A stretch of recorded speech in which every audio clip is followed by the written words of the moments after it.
What is the importance of salat-u-Tawbah? Should we pray it generally or for a specific sin? What is meant by Tawbah? Tawbah is repentance. So when do you repent? When you make a mistake, when you make a sin.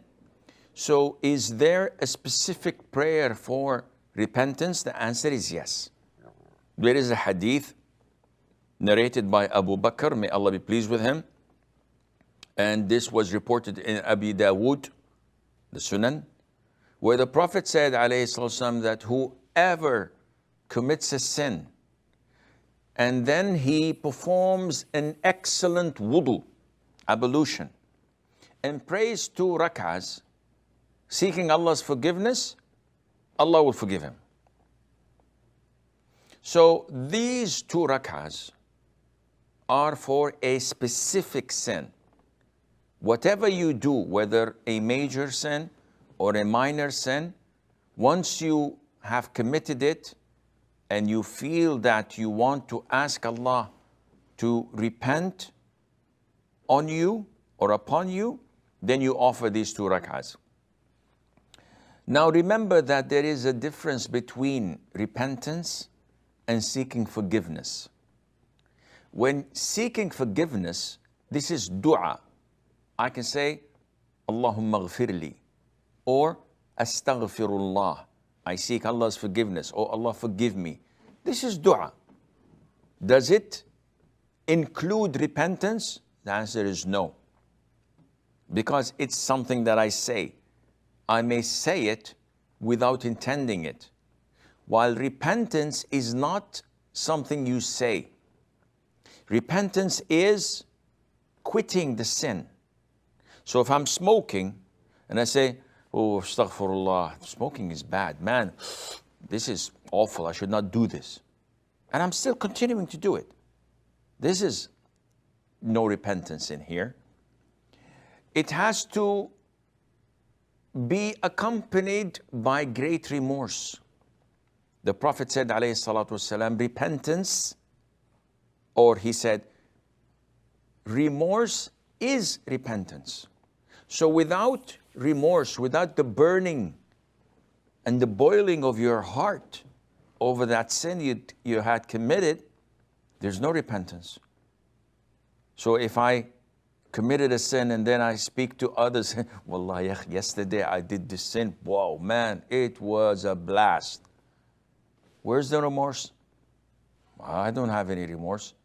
It was fun, but I don't do it anymore because it's sinful. But I don't feel any remorse in my heart. Your repentance is not accepted. Sheikh, how can I get remorse? By fearing Allah. I don't drink anymore, Sheikh. I don't fornicate anymore. I don't party anymore. But I don't feel the remorse. Allah will not forgive you your sin until you find the remorse in your heart.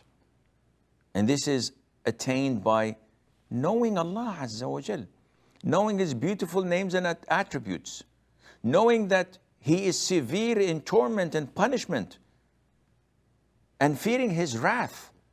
But when you don't know Allah Azza wa Jal, this is why you don't feel any remorse. And with all of that, you should ask Allah for forgiveness. You should intend not to do that sin again.